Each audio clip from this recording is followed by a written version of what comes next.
So the chapter name is Human Capital Formation in India. हमें देखना है कि इंडिया में ह्यूमन कैपिटल फॉर्मेशन का क्या स्टेटस है। पहले समझना पड़ेगा ह्यूमन कैपिटल होता क्या है, फिर समझना पड़ेगा ह्यूमन कैपिटल फॉर्मेशन क्या होता है, और देखेंगे कि क्यों जरूरी है, क्या प्रॉब्लम्स इसमें आती हैं। इस तरह की सारी चीजें हम इस चैप्टर में कवर करेंगे। ऑलराइट, चलो स्टार्ट कर देते हैं। First of all human capital क्या होता है, यहां से चालू करता हूं। So I will start with the discussion. पहले आपको बताऊं कि कैपिटल क्या होता है। कैपिटल आपके लिए in economics it means any thing which helps in production. जो प्रोडक्शन में असिस्ट करता है वो होता है capital. Whether it be machine जिसको हम क्या बोलते हैं, फिजिकल कैपिटल,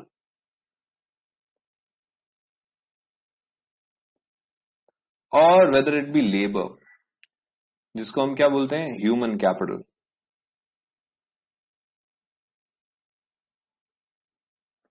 तो physical capital and human capital R two kinds of capital जो हमें हेल्प करती है इन प्रोडक्शन।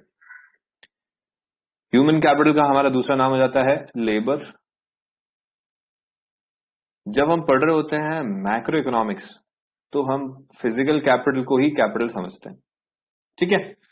सो ये बेसिकली कैपिटल के दो डिवीजन है। जब अपन मशीन के थ्रू या किसी और तरीके से नॉन ह्यूमन एफर्ट लगा रहे हो, किसी जानवर से भी करवा रहे हैं काम, तो that will be a part of physical capital. Physical capital is non human in nature. और ह्यूमन कैपिटल, ये नाम से पता चल रहा है ह्यूमन होता है, यहाँ पे ह्यूमंस के एफर्ट्स लगते हैं, उनकी स्किल्स लगती है, ह्यूमंस की स्किल्स, ह्यूमंस की एक्सपर्टाइज, वही ह्यूमन कैपिटल कहलाती है। फॉर एग्जाम्पल आपको गिटार बजाना आता है, अच्छा गिटार आप प्ले करते हो, तो ये आपकी एक्सपर्टीज है। किसी एक एरिया में आपकी स्किल या एक्सपर्टीज आपकी कैपिटल है, वो आपकी ह्यूमन कैपिटल है। और वो ऐसा एक कंट्री के लिए भी ह्यूमन कैपिटल। आप बाद में जाके एक बड़े गिटारिस्ट बन जाओगे, that will be good for the nation, right. चलो पढ़ते हैं जरा, क्या क्या पढ़ना पड़ेगा हमें इस चैप्टर में, लेट्स सी।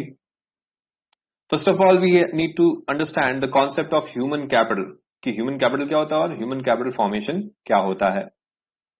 फिर देखेंगे कि ह्यूमन कैपिटल फॉर्मेशन बनता क्या, होता कैसे है, मतलब कहने का मतलब ह्यूमन स्टॉक, ह्यूमन कैपिटल का स्टॉक बढ़ता कैसे है, जिसको हम बोलते हैं डिटर्मिनेंट्स ऑफ ह्यूमन कैपिटल या sources of human capital formation. जैसे आप सोच सकते हैं एजुकेशन एक सोर्स हो गया।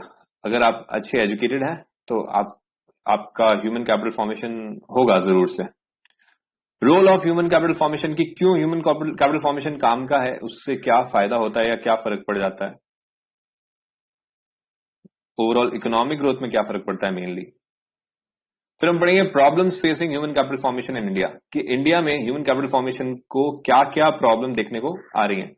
जैसे यहाँ पे जॉबलेस ग्रोथ है, कि ग्रोथ तो हो रही है लेकिन जॉबलेस है, क्योंकि इतना ह्यूमन कैपिटल का यूटिलाइजेशन नहीं हो पा रहा जितना हो सकता है। उसके पीछे भी रीजन ये है कि एजुकेशन जो है वो स्किल्स के बिना मिल रही है। Without skills you are getting educated. तो इस तरह की कुछ प्रॉब्लम्स है जिनको अपन डिस्कस करेंगे। फिर अपन देखेंगे education as well as essential element of human resource development, कि किस तरह से ह्यूमन रिसोर्स डेवलपमेंट में एजुकेशन सबसे बड़ा रोल प्ले करती है। मतलब कुल मिला के हम यहाँ पे ये पढ़ेंगे कि हम क्यों पढ़ते हैं, जो हमें बहुत पहले पढ़ लेना चाहिए था। एनीवेज, शुरुआत करते हैं। The first thing that means what is human capital. मैंने आपको बताया फिलहाल तो कि भाई कैपिटल दो तरह की है, ह्यूमन और फिजिकल। अब इसमें ह्यूमन कैपिटल क्या है थोड़ा यहां से समझना चालू करते हैं। What is human capital.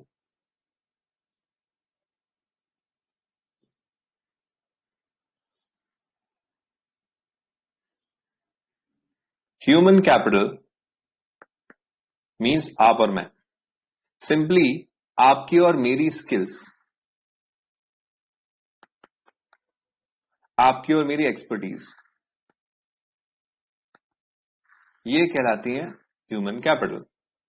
क्या ह्यूमन कैपिटल की जरूरत पड़ती है किसी कंट्री को? बहुत ज्यादा। In fact human resources are the most valuable resources of a country. India में अगर अपन देखें कि सेकंड लार्जेस्ट पॉपुलेशन वर्ल्ड की, तो हम ये वाले फैक्ट भूल जाते हैं कि हम है ना 7th लार्जेस्ट कंट्री हैं एरिया वाइज, इकोनॉमी वाइज हम लोग और पीछे हैं। ये सब चीजें भूल जाते हैं। क्यों? क्योंकि हम ये देखते हैं कि हम कितने लोग हैं। हम 135 करोड़ लोग हैं, तो हम लोग को डर नहीं लगता किसी से भी। इट्स लाइक ठीक है, पाकिस्तान से लड़ेंगे, चाइना से लड़ेंगे, सबसे लड़ लेंगे। We even ignore the fact that China has a population more than ours, right? So human capital जरूर से कुछ ना कुछ मैटर करती होगी। ह्यूमन कैपिटल का मतलब क्या हुआ? आप ऐसे इंसान हो जिसको कुछ नहीं आता, तो आप किसी काम के नहीं हो, आप ह्यूमन कैपिटल का हिस्सा नहीं हो। ह्यूमन कैपिटल का हिस्सा वही है जिसमें कुछ स्किल है और कुछ एक्सपर्टीज है, किसी भी एरिया में हो, विच इज प्रोडक्टिव ऑब्वियसली। जैसे आपके स्पोर्ट्समैन है, तो वो आपकी एक स्किल हो गई या आपकी एक्सपर्टीज हो गई, आप जरूर से ह्यूमन कैपिटल फॉर्मेशन के अंदर काउंट होंगे। सो human capital simply means skills and expertise. अब है ना, मैंने आपको बेसिक कॉन्सेप्ट्स जो मैक्रो इकोनॉमिक्स में अपन पढ़ते हैं, वहां पे एक कॉन्सेप्ट बताया था कि कैपिटल अलग चीज है और capital formation,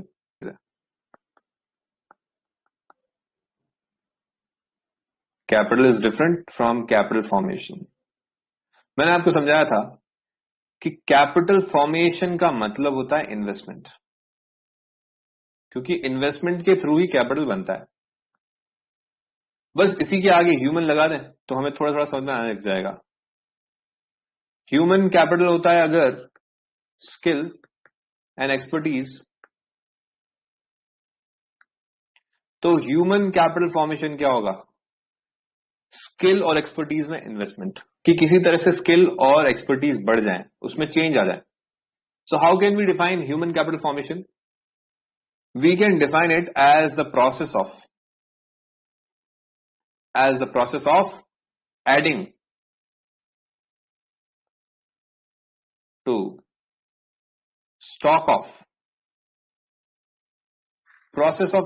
stock of skill and expertise।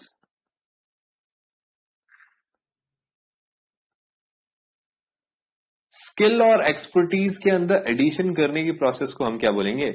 हम उसको बोलेंगे कि ये होता है हमारा ह्यूमन कैपिटल फॉर्मेशन। जैसे एक स्टूडेंट को, बच्चे को बचपन से लेके बड़ा जो वो होता है, तो उसको पढ़ाना, वो पढ़ेगा तो उसको नॉलेज मिलेगी जो उसके आगे स्किल और फर्दर डेवलपमेंट में काम आएगी, स्किल डेवलपमेंट में, इनफैक्ट एक्सपर्टीज जनरेट करने में काम आएगी।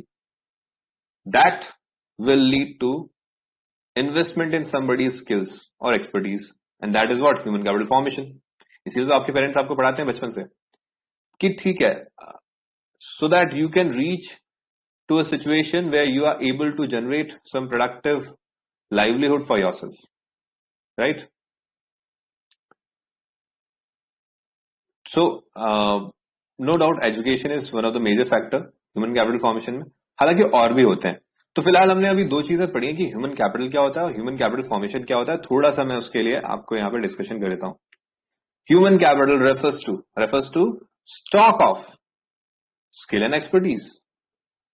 ये किसी एक बंदे का होगा तो उसका इंडिविजुअल ह्यूमन कैपिटल होगा, लेकिन हम यहां बात कर रहे हैं पूरे कंट्री की। तो कंट्री के अंदर, मतलब इंडिया के अंदर, ह्यूमन कैपिटल फॉर्मेशन का मतलब क्या हुआ? Human capital means stock of all the skills and all the expertise which is possessed by its citizens of a nation at any point of time. तो at any point of time हमारे nation के अंदर जो भी skill और expertise है, उस सबको हम सम टोटल कर देना, तो हमारा ह्यूमन कैपिटल फॉर्मेशन कहता है। अब बात यह कि ये थोड़ी इंटेंजिबल टाइप की चीज है, इसको आप कैसे बताओगे? आप बोलोगे मैं तो बहुत पढ़ा लिखा हूं, मेरे में बहुत स्किल है, लेकिन इसको नाप थोड़ी सकते हैं। It is very difficult to measure it. तो same happens with human capital formation. Human capital formation का लेवल क्या है, इसको नंबर्स में मेजर करना बहुत मुश्किल है। आगे देखते हैं, sum total of skills and expertise of engineers भी, डॉक्टर्स भी, चार्टर्ड अकाउंटेंट्स भी, कोई भी, सब लोग जो काम करते हैं, जो प्रोडक्टिव कंट्रीब्यूशन करते हैं, उन सबकी स्किल्स और एक्सपर्टीज का सम टोटल है ह्यूमन कैपिटल फॉर्मेशन। ठीक है?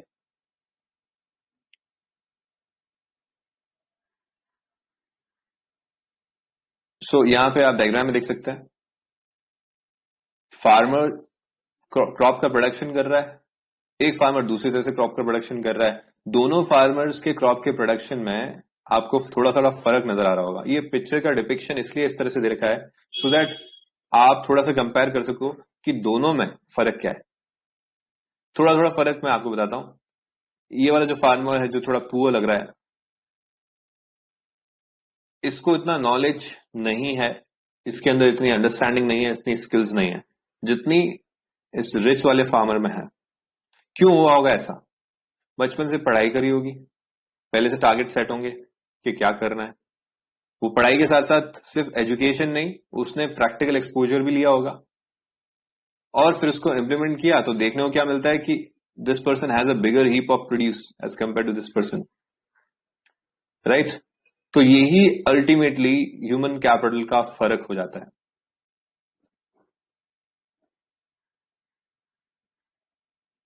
जीएम मायर बोलते हैं that human capital formation is the process of acquiring and increasing the number of persons who have the skill, education and experience which are essential for economic and political development of a country. अब यहां पे इन्होंने जिस तरह से इस बात को बोला है ना, उससे साफ साफ पता पड़ता है कि कुछ आज की तारीख में लोगों को पीआर क्यों देती हैं, परमानेंट रेजिडेंस क्यों देती हैं। Have you heard about Canada? Canada, Australia, ये फिलहाल वो कंट्रीज हैं जिनमें आप एक रेजिडेंट बन सकते, जहां सिटीजनशिप के लिए भी बाद में अप्लाई कर सकते हो। But how this becomes possible? ऐसा पॉसिबल कैसे होता है? This is because these countries have a agenda कि ये लोग क्या करेंगे, ये लोग लोगों को बुलाएंगे बाहर से। जो भी इंडियन आईआईटी से पढ़ा हुआ है हम उसको बुला लेंगे, जो भी किसी भी कंट्री में कोई भी तरह का टैलेंट है हम उन सबको कहां बुला लेंगे, हमारी कंट्रीज में बुला लेंगे। पहले तक यूएसए भी ऐसा ही था। These people were acquiring the talents from all over the world, जिसके बारे में इंडिया ने कभी सोचा भी नहीं है। इंडिया में सिटीजनशिप लॉज बहुत स्ट्रिक्ट, लोग 10-10 12-12 साल के बाद जाके यहाँ पे सिटीजनशिप के लिए अप्लाई कर पाते हैं। लेकिन these companies have some easy laws. उसका रीजन ये है कि they want human capital formation. तो अगर आप कोई कंट्रीब्यूशन करते हैं इनकी इकोनॉमी में, for example you are a scientist, तो आप इन किसी भी कंट्री के अंदर जाकर के पीआर के लिए अप्लाई कर सकते हो। Why they are inviting this? Because they want to enhance their human capital. तो ये देखो जीएम मायर की बात से साफ पता पड़ रहा है। देखो क्या बोला है इन्होंने, human capital formation is acquiring, acquiring मतलब टू गेट। और वो कैसे मिलेगा आपको? आप अपनी अपनी पॉपुलेशन को भी स्किल्ड कर सकते हो या बाहर से स्किल्ड पॉपुलेशन को भी ला सकते हो, राइट? तो आगे जाके हम देखेंगे कि माइग्रेशन, माइग्रेशन मतलब एक कंट्री से दूसरी कंट्री जाना। Migration is also means of adding to the human capital. और जिस कंट्री से माइग्रेशन हो रहा है उसके लिए वो ह्यूमन कैपिटल लॉस हो जाता है, माइनस हो जाता है, रिड्यूस हो जाता है। ठीक है, तो human capital formation is the process of adding to the stock of capital over time. If human capital stock of a nation consists of, let's say, 10,000 skilled workers at the beginning of 2018 और 2019 तक आते आते ये 12,000 हो गए, तो जरा सोच के बताओ कि कैपिटल फॉर्मेशन कितना हुआ। कैपिटल फॉर्मेशन मतलब इंक्रीज इन स्टॉक। हमारे स्टॉक में 10,000 वर्कर थे पहले जो स्किल्ड थे, अब 12,000 वर्कर हो गए। दोनों में चेंज कितना आ गया? That is our human capital formation. तो मैं बोलूंगा कि 2000 का ह्यूमन कैपिटल फॉर्मेशन हुआ है। Thus, human capital formation to the extent of 2,000 skilled workers in a year. There is a increment in the human capital and that is 2,000 skilled workers. ठीक है sir, ये पूरी बात समझ में आ गई। ह्यूमन कैपिटल क्या होता है और ह्यूमन कैपिटल फॉर्मेशन कैसे होता है ये भी हमने एग्जाम्पल की तरह से समझ लिया। अब ह्यूमन कैपिटल और फिजिकल कैपिटल में और फाइनेंशियल कैपिटल में कोई फर्क है क्या? मैंने तो आपको ह्यूमन कैपिटल और फिजिकल कैपिटल ही बताया था। एक तीसरी तरह की और हो सकती है, फाइनेंशियल कैपिटल। फाइनेंशियल कैपिटल का मतलब आपके पास लगाने के लिए कितना पैसा है, the money resource which you have. देखिए जरा इनमें फर्क क्या है। Physical capital refers to the produced means of production. क्या बात कही है? प्रोड्यूस्ड मीन्स ऑफ प्रोडक्शन मतलब जो आपने पहले बना लिए हैं और वो अब आगे खुद से प्रोडक्शन कर रहे हैं। फॉर एग्जाम्पल आपने एक मशीन बना ली, पहले किसी ह्यूमन ने ये मशीन बनाई होगी, अब वो मशीन जो है वो फर्दर प्रोडक्शन कर रही है। तो it is a means of production which is produced by ourselves, which is produced by humans. इसी को हम क्या बोलते हैं, फिजिकल कैपिटल बोलते हैं, मतलब machines. Stock of physical capital measures the production capacity of a nation. कुल मिला के हम यहाँ पे बात कर रहे हैं मशीन्स, प्लांट्स, एटसेट्रा। ठीक है, अगला देखते हैं। फाइनेंशियल कैपिटल मतलब क्या होता है, पेपर क्लेम्स। पेपर क्लेम्स मतलब currency against the physical capital. Physical capital के अगेंस्ट पेपर क्लेम्स, सॉरी, यहां पे आपके शेयर्स एंड स्टॉक्स आ जाएंगे। फॉर एग्जाम्पल एक कंपनी है जिसने मशीन खरीद रखी है, बहुत सारे और भी एसेट्स खरीद रखे हैं, लेकिन उनके अगेंस्ट जो क्लेम्स हैं, दैट मीन्स द डिबेंचर्स और मे बी शेयर्स, वो सब क्या कहलाएंगे, वो सब कहलाएंगे financial capital. What is human capital? अब ये जो फिजिकल कैपिटल है ना, इसको चलाने के लिए, इसको रन करने के लिए, कोऑर्डिनेट करने के लिए आपको कुछ ह्यूमन एफर्ट चाहिए होगा, कुछ एक्सपर्टीज चाहिए होगी, कुछ स्किल्स चाहिए होंगी। That is human capital. It refers to the skill and expertise. आप इन दो वर्ड्स को याद रखो, skill and expertise, acquired by man over time. ये स्किल और एक्सपर्टीज एक रात में नहीं आती, आप इसमें मेहनत करते हो तब जाकर के आपको स्किल या एक्सपर्टीज आती है। Human capital is the cost behind physical capital. Human capital नहीं होती तो फिजिकल कैपिटल नहीं होती, क्योंकि what is physical capital? It is produced means of production. ये खुद आपने बनाया है और ये आगे प्रोडक्शन करेगा। Indeed it is the ultimate cause of an exponential pace of growth. क्या बात कही है, बढ़िया बात है। And development in an advanced economy in the world. अगर आपको ग्रोथ और डेवलपमेंट बहुत तेज करना है ना, एक्सपोनेंशियल करना है, आप समझिए, एक होती है अर्थमेटिक प्रोग्रेशन। कैसे कि टू, टू के बाद फाइव, फाइव के बाद एट, एट के बाद 11। यहां पे आप देख रहे हो कि कुछ ऐड होता जा रहा है, हर बार थ्री थ्री ऐड होता जा रहा है। एक होती है ज्योमेट्रिक प्रोग्रेशन कि टू, फिर सिक्स, फिर 18। यहां पे आप देख रहे हो कि यहां पे कुछ मल्टीप्लाई होता जा रहा है कि थ्री हर बार हर स्टेज पे थ्री मल्टीप्लाई होता जा रहा है। एक और होती है एक्सपोनेंशियल सीरीज। वहां पे क्या होता है, टू, फोर, एट, 64, सॉरी, हाँ, तो यहां पे क्या हो रहा है कि यहां पे हर बार पावर बढ़ रही है। This is two to the power one, यहां पे two to the power two, यहां पे two to the power three, sorry 16 होना चाहिए यहां पे, two to the power four. ये एक्सपोनेंशियल सीरीज है, ये एक्सपोनेंशियली बढ़ रही है, यहाँ पे पावर की वजह से चीजें बढ़ रही हैं। तो आप बोल सकते हो कि जो भी सबसे बड़ा ग्रोथ होता है ना, सबसे तेज ग्रोथ, उसको हम बोल सकते हैं एक्सपोनेंशियल ग्रोथ। वो एक्सपोनेंट में ग्रो हो जाता है। आप देखिए यहाँ पे क्या चीज चेंज हो रही है, यहाँ पे पावर चेंज हो रही है, एंड पावर इज ग्रोइंग। तो आप सोचिए कि हर स्टेज पे जो चेंज हो रहा है ना, वो बहुत ज्यादा है। सो एक्सपोनेंशियल ग्रोथ कब मिलती है, ग्रोथ और डेवलपमेंट कब मिलता है एक्सपोनेंशियल? जब आपका ह्यूमन कैपिटल फॉर्मेशन अच्छा हो। So this is the difference between human capital formation and physical capital and financial capital. Is financial capital equal to capital employed? No, क्योंकि देखो वर्चुअली तो होगा, financial capital is capital employed, ये बात सच है, लेकिन अकाउंट्स की भाषा में यही मैं बात करूं कि क्या इकोनॉमिक्स में भी ऐसा होता है, तो नहीं। जैसे मैंने आपको बताया था, मतलब 11th स्टैंडर्ड में आपने पढ़ा होगा कि accounting profit and economic profit is not the same, क्योंकि एक इम्प्लिसिट कॉस्ट भी होती है। तो अकाउंट्स का हिसाब थोड़ा ऐसा है जहां पे हम सिर्फ उन चीजों को जिनको हम फिजिकली मेजर कर सकते हैं, फाइनेंशियली मेजर कर सकते हैं, सिर्फ उन्हीं को लेते हैं। लेकिन इकोनॉमिक्स में ऐसा कुछ नहीं है, हर वो चीज जो इंपैक्ट कर रही है हम उसको भी लेते हैं। जैसे ह्यूमन कैपिटल की बात करें तो ह्यूमन कैपिटल क्या आप अपने एम्प्लॉयज का जो एक्सपर्टीज है उसको अपनी बुक्स में शो करते हो? Do you show it in your books? नहीं ना। तो हम अकाउंट्स में तो ह्यूमन कैपिटल को कंसिडर नहीं कर रहे हैं, लेकिन इकोनॉमिक्स में कर रहे हैं। तो इसका सीधा मतलब ये हो गया कि टोटल कैपिटल जो है उसके अंदर फाइनेंशियल कैपिटल भी आएगी, या मैं बोलूं फिजिकल कैपिटल, क्योंकि फाइनेंशियल कैपिटल और फिजिकल कैपिटल एक दूसरे के रिप्रेजेंटेटिव है। और दूसरी उसके अंदर ह्यूमन कैपिटल भी आएगी। So it is a wrong fact that financial capital is equal to capital employed. No, हमारी कैपिटल एम्प्लॉयड के अंदर ह्यूमन कैपिटल भी आएगा, लेकिन मैं आपको बता दूं ये फैक्ट जो है ये कहां का है, ये इकोनॉमिक्स का है, ये अकाउंट्स का नहीं है। ठीक है, this is not for accounts, this is for only economics. Okay, चलो आगे बढ़ते हैं, नेक्स्ट टॉपिक पढ़ते हैं। नेक्स्ट इज डिटर्मिनेंट्स और सोर्सेज ऑफ ह्यूमन कैपिटल, कि किन किन सोर्सेज से ह्यूमन कैपिटल जनरेट होता है। ठीक है,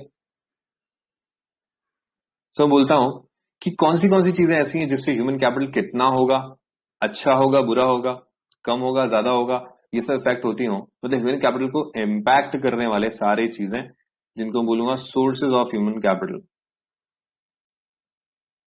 सोर्सेज ऑफ ह्यूमन कैपिटल,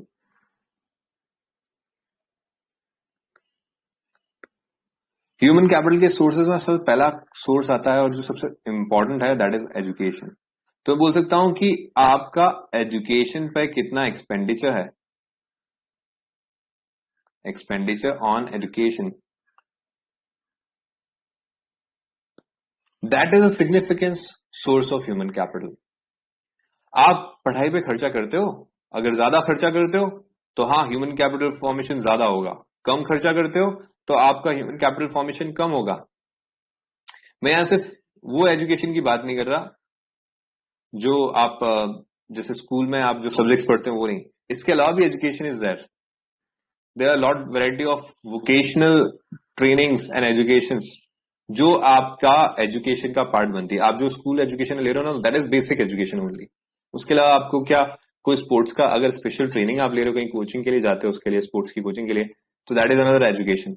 आप कहीं कोई इंस्ट्रूमेंटल म्यूजिक सीखने के लिए जाते हो, that is another kind of capital, that is another kind of education. तो जितने तरह की अलग अलग एजुकेशन है ना, उसमें आपका कितना खर्चा होता है। अगर आपको खूब सारा खर्चा होता है तो सिंपली आपके कंट्री में अगर खूब सारा एजुकेशन पे खर्चा होता है तो दैट मीन्स कि आपके यहाँ पे ह्यूमन कैपिटल फॉर्मेशन बहुत ज्यादा है। लेकिन अगर आपकी कंट्री में capital sorry expenditure on education कम हो गया है तो ह्यूमन कैपिटल फॉर्मेशन भी कम हो जाएगा, सिंपल सी बात। दूसरा जो हम देख सकते हैं वो है कि एक्सपेंडिचर ऑन हेल्थ।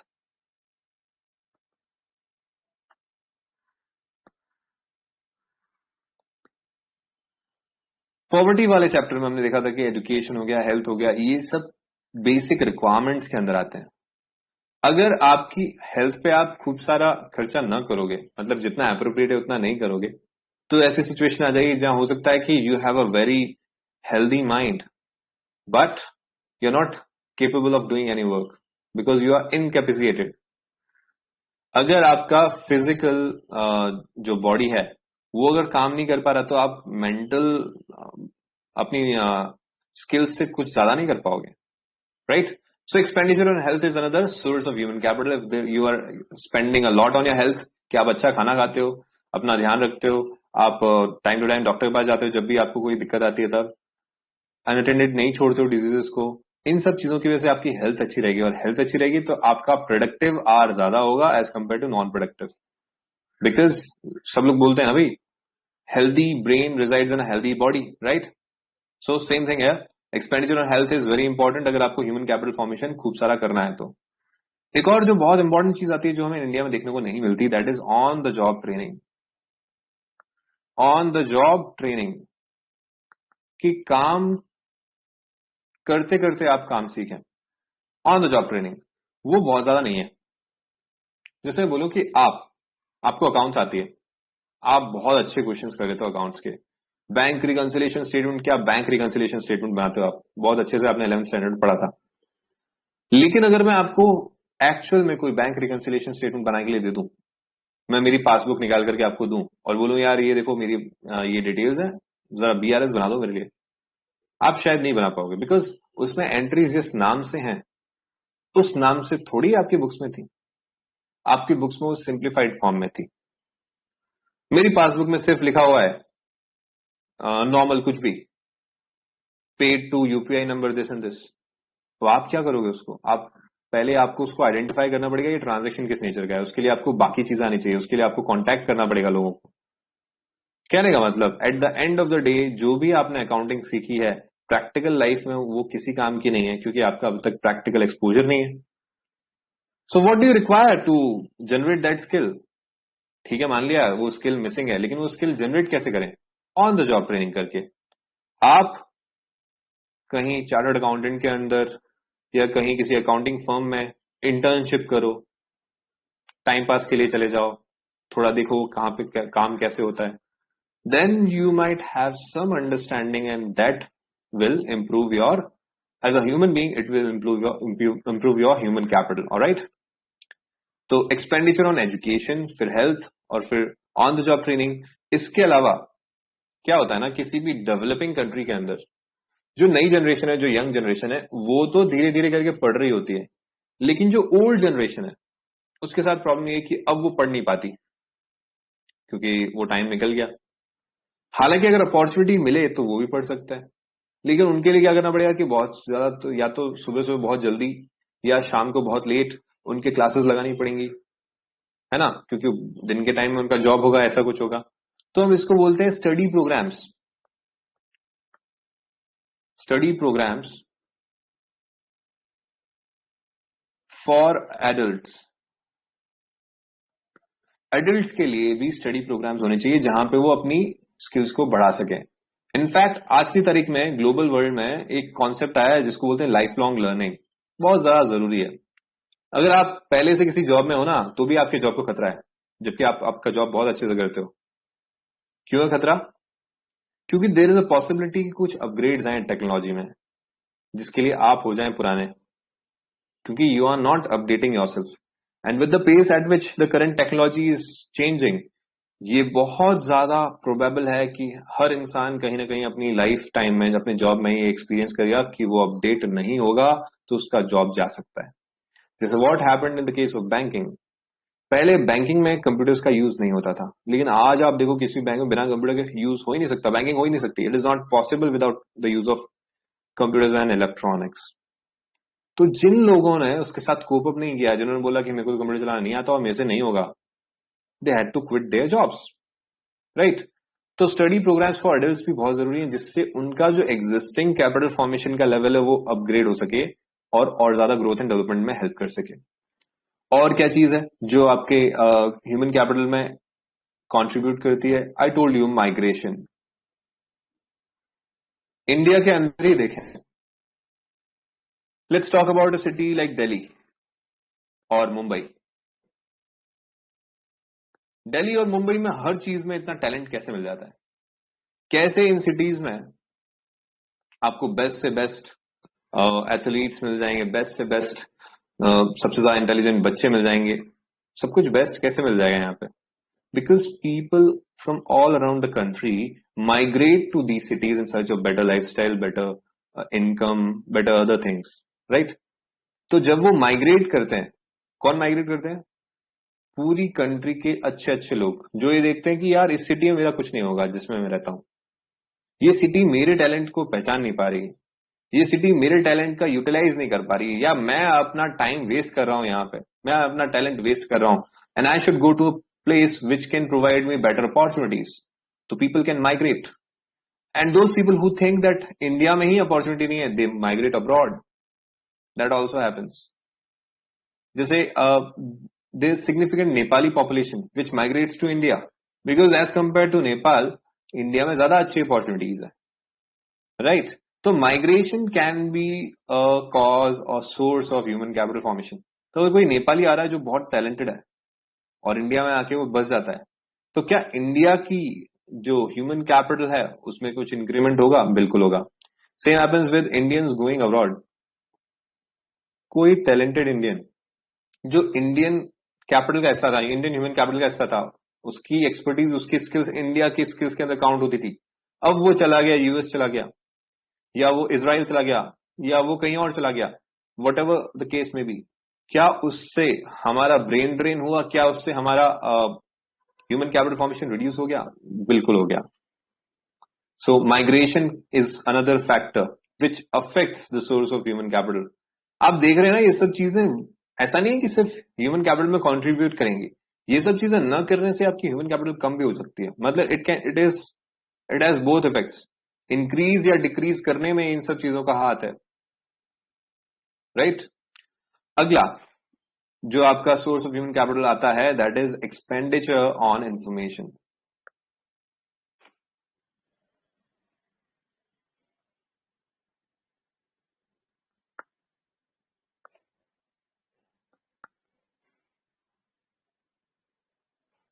इंफॉर्मेशन पे खर्चा होगा तो वो भी आपके कैपिटल को एनहांस करेगा, बिकॉज इंफॉर्मेशन जो है वो आपके स्किल्स को अपग्रेड करती रहती है, आपके एक्सपर्टीज को अपग्रेड करती रहती है, आपको अपॉर्चुनिटीज पता पड़ती रहती है इसकी वजह से। एग्जाम्पल लेता हूं नॉर्मल, भाई गवर्नमेंट के कुछ सीट्स निकली किसी एक particular, let's say teaching jobs निकली, एंड यू आर पर्सन जो टीचिंग जॉब के लिए एकदम फिट रहेगा, लेकिन आपको उसकी इन्फॉर्मेशन ही नहीं थी क्योंकि आपने उसके लायक एक्सपेंडिचर नहीं किया। इन्फॉर्मेशन गैदर करने के लिए जो सब्सक्रिप्शन वगैरह करने थे, कुछ अखबार लगाने थे, उसे आपने नहीं किया तो उस इंफॉर्मेशन वो आपसे मिस हो गई, और वो आपसे मिस हो गई तो आप अपना डेवलपमेंट जो आगे और कर सकते थे बीइंग अ टीचर, वो भी गवर्नमेंट जॉब में, वो रह गया। सो एक्सपेंडिचर ऑन इन्फॉर्मेशन कर देते तो कैपिटल फॉर्मेशन हो जाता, नहीं कर रहे हो तो कैपिटल फॉर्मेशन नहीं हो रहा। This is just an example. I think sources of human capital आपको समझ में आए होंगे। अभी हमने डिस्कस नहीं किया, अभी हमने सिर्फ समझे, डिस्कस करना अभी बाकी है। Let's start discussion. डिटर्मिनेंट्स और sources of human capital formation. देखिए जरा, some important ways of adding to the existing stock. मैं तो बोलता एडिंग के अलावा यही चीजें रिड्यूसिंग में भी काम आ सकती हैं, जैसे आज की तारीख में हो रहा है। Due to COVID many of the students they are not willing to study. Many of the parents they think कि ठीक है एक साल हम बच्चे को नहीं पढ़ाएंगे तो चलेगा, but ultimately what they are doing, they are reducing their expenditure on education, and that will result in what? Reduction in capital formation of the country.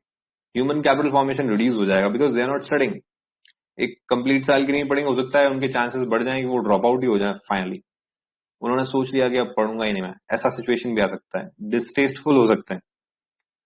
उसकी वजह से क्या कैपिटल फॉर्मेशन रिड्यूस होगा? बिल्कुल होगा। So I would say that these are not just the ways of adding to the existing stock, these are the ways of reduction in the existing stock of human capital. देखिए जरा, expenditure on education is the most effective ways of raising a productive workforce in the country. जितना अच्छा education मिलेगा उतने अच्छे skills expertise निकल करके सामने आएगा हमारी पॉपुलेशन में। तो जो बच्चा बचपन से पढ़ रहा है और 14-15 साल तक पढ़ता है, मतलब स्टूडेंट हु इज स्पेंडिंग 15 और up to 20 years of their entire life in studies, वो स्टूडेंट्स का वो 20 साल में खूब सारा इन्वेस्टमेंट होता है। अगर वो इन्वेस्टमेंट ढंग से हो जाए तो वो बहुत ज्यादा कॉन्ट्रीब्यूट करेगा towards nation building, towards building of capital, human capital in the country. Therefore, a very important determinant of human capital formation is education. Most families decide to incur huge expenditure. हालांकि these scenarios are changing in today's world. Even when they have to raise loans. लोग loan लेकर के पढ़ाई करते हैं, बिल्कुल करते हैं। You go to any of the cities like Kota. अभी तो ठीक है कोटा खाली है because of COVID. But पहले वहां क्या होता था? वहां पे पूरे कंट्री से पेरेंट्स और बच्चे आ जाते थे और खूब सारे पैसे खर्च कर करके लोन्स ले लेकर के they just use to enroll their students in some coaching institute, coaching centre. वहां पे भी कोई गारंटी थोड़ी है कि वो बच्चा पास हो ही जाएगा, but just to give it a shot they were enrolling their ward into those expensive coaching centers and arranging for their housing and everything, food and everything. Reason क्या है? रीजन ये कि सबसे अच्छा इन्वेस्टमेंट है एजुकेशन। जितना तेज return इसमें मिलता है उतना तेज रिटर्न किसी में नहीं मिलता। नो डाउट आप यहाँ पे 10-15 साल तक इन्वेस्टमेंट करते रहते हो, लेकिन लाइफ लॉन्ग हो सकता है नेक्स्ट जनरेशन के लिए भी आप अभी कमा के चले जाओ अगर आप अच्छे से उसका यूटिलाइजेशन कर पाओगे तो। Returns on such expenditure substantially large, इसके ऊपर जो रिटर्न आता है वो बहुत ज्यादा होता है। Education enables an individual to make a good living throughout his life. His total earning during the life span would far exceed his initial expenditure on education. Let's say आपने 12th पास करा, उसके बाद you opted for a professional course. Let's say you opted for chartered accountancy course. आपने 5 साल इसमें लगाया, ठीक है, टोटल आपने इसमें खर्चा किया लेट्स से 6 लाख रुपीस। आपने 5 साल में खर्चा कितना किया? 6 लाख। जब आप एक चार्टर्ड अकाउंटेंट बन गए, लेट्स से आपका बेयर मिनिमम सैलरी भी है कितना? 50,000 पर मंथ। आपने 6 लाख रुपए कितने टाइम में निकाल लिया? 50,000 50,000 50,000 मिलते रहेंगे, इंटू 12 करूंगा, 12 महीने मतलब 1 साल मिला।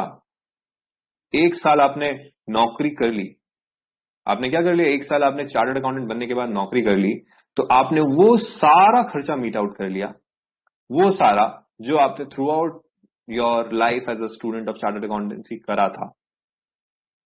क्या ये अच्छा रिटर्न नहीं है कि 5 साल जो भी खर्चा किया था वो 1 साल में निकाल लिया, और अब throughout your life you will earn more, more much higher than what this amount is.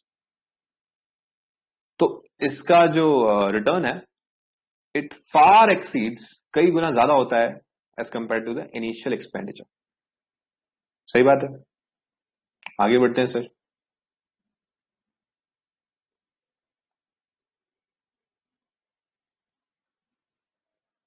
Next expenditure on health. A sound body in a sound body, sorry, a sound mind in a sound body. एक sound मतलब strong, एक strong mind एक strong body में ही रह सकता है। No doubt आपकी बॉडी बहुत अच्छी है लेकिन आपके पास दिमाग नहीं, ऐसा भी हो सकता है। लेकिन अगर आपका फिजिकल फिटनेस अच्छा है और आप इंटेलिजेंट भी हो, तो आप एक ऐसे ह्यूमन बीइंग बन जाओगे जो बहुत अच्छा प्रोग्रेस कर सकता है, because you won't be lazy और यू वोंट बी इनकैपेसिटेड, और आप अपना एफिशिएंसी फुल्ली यूटिलाइज कर पाओगे। Expenditure on health makes a man more efficient and therefore more productive. People die because they sometimes are not spending on their health. There was a mathematician in India named Ramanujan. He is said to be the best mathematician of all time. And he died at a very young age. Why he died? Only because of some normal disease when he came back to India for his stay. पहले जब वो UK में था तब उसको vegetarian food वहां नहीं मिला, so his health degraded. When he came back to India, he was caught he had caught that disease cholera, उसकी वजह से उसकी डेथ हो गई। अगर हेल्थ केयर मिलती तो क्या Ramanujan could have been a big source of information for the whole world, big source of knowledge for the whole world? Yes, बहुत बड़ा contribution हो सकता था, because he was very young when he died. वो अपनी एंटायर लाइफ में और नए नए फॉर्मूलाज ड्राइव करता, नए नए थ्योरम्स ड्राइव करता, और that could have been used for the betterment of humanity. लेकिन हेल्थ केयर नहीं मिला तो we lost this human capital, right? So productivity तो लूज होती है, कभी कभी पूरा का पूरा कैपिटल ही लूज हो जाता है।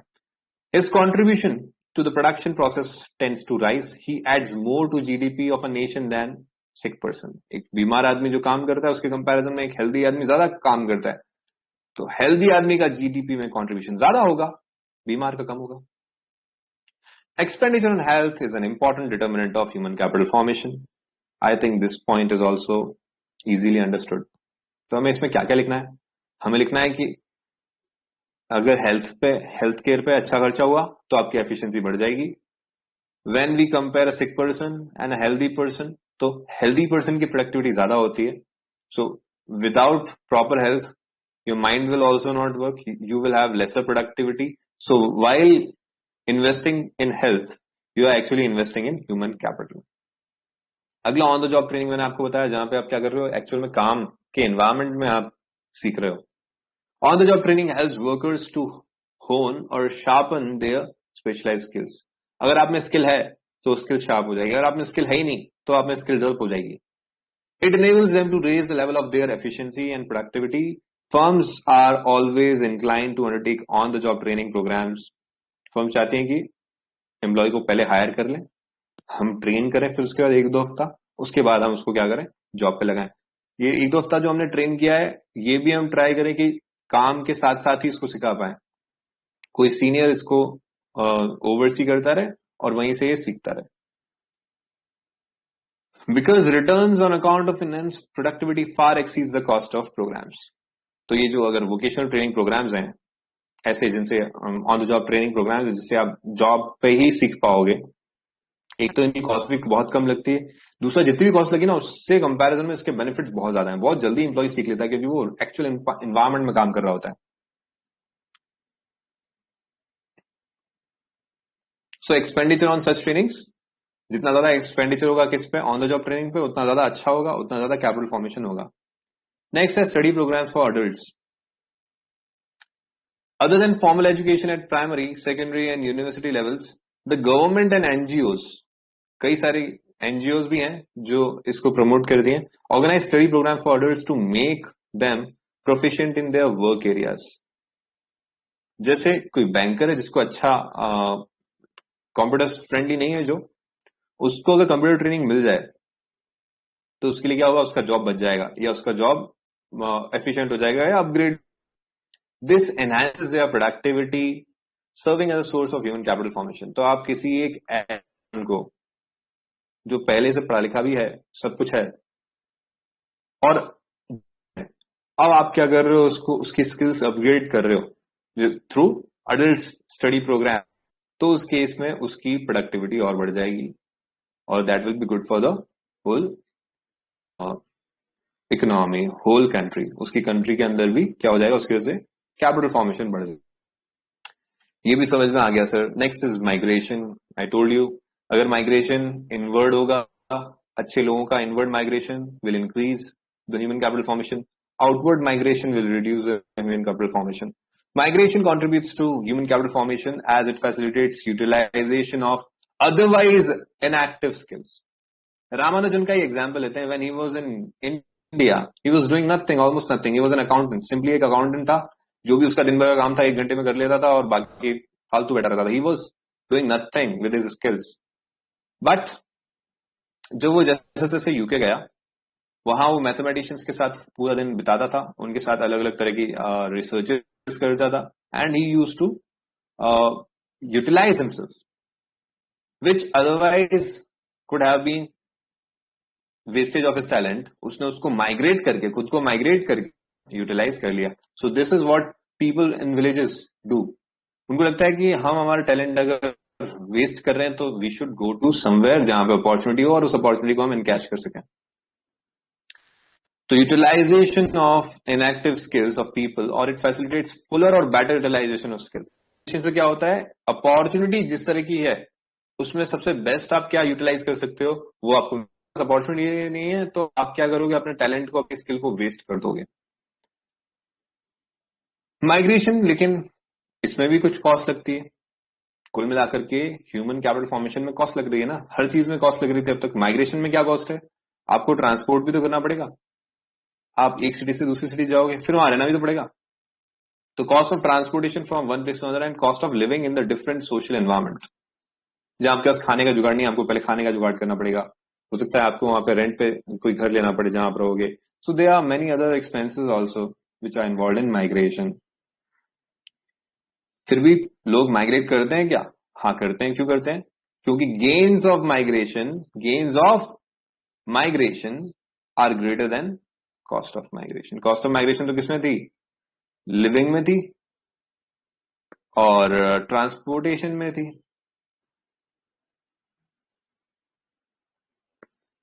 लिविंग और ट्रांसपोर्टेशन में जो भी खर्चा आने वाला है उसके कंपैरिजन में हो सकता है ना कि आपको नई सिटी में बेटर सैलरी मिले, हायर पे मिले, या आपका बिजनेस बड़ी सिटी में बड़ा बिजनेस हो. तो कॉस्ट ऑफ माइग्रेशन लोग वहन कर लेते हैं, फिर भी माइग्रेट करते हैं क्योंकि they know that the gains will be higher as compare to the cost.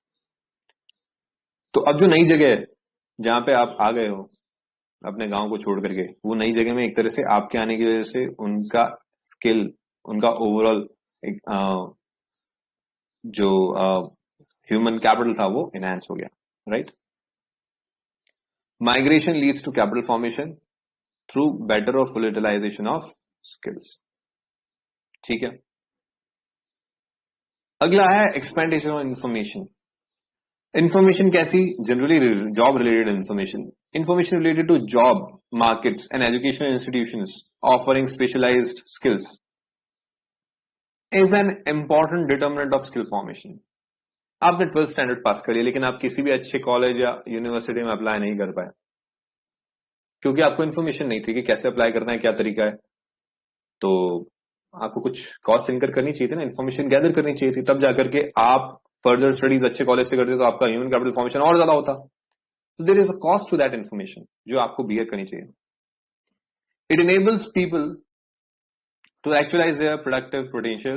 Accordingly, expenditure on information is another determinant of human capital formation. ठीक है, समझ में आ गया?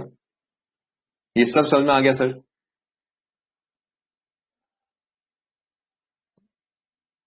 अच्छा, यहां पे दो टर्म्स यूज करी हैं, human capital and human development. आप समझिए, ह्यूमन कैपिटल फॉर्मेशन होगा तो जाके हम हमारे टारगेट को अचीव करेंगे, विच इज ह्यूमन डेवलपमेंट. हमारा टारगेट क्या है? Human development. जहां पे लोग बहुत जल्दी ना मरे, जहां पे लोगों को हार्डशिप्स नहीं हो, पॉवर्टी नहीं हो, जहां पे नॉलेज अच्छी हो, जहां पे लोग खुश रहें. So that that is our target. वो टारगेट कैसे अचीव होगा?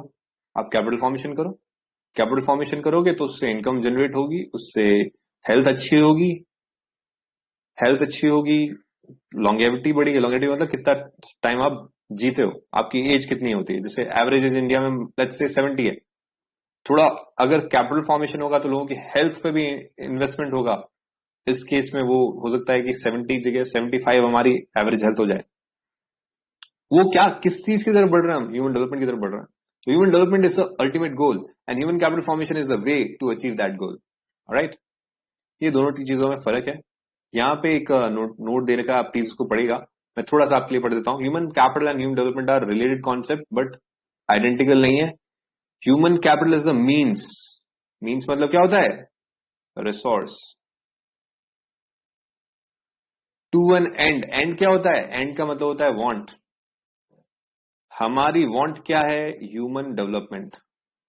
उसके लिए हमारे पास रिसोर्स क्या है? Human capital formation. ठीक है, आई थिंक इस लाइन से आपको पूरा समझ में आ गया होगा कि human capital is the means to the end. What is the end? End मतलब हमारा जो वांट है, हमारा जो टारगेट है. What is that target? That is human development. ठीक है सर, ये भी समझ में आ गया. Next topic is role of human capital formation और human capital formation and economic growth, जो हम नेक्स्ट क्लास में लेंगे.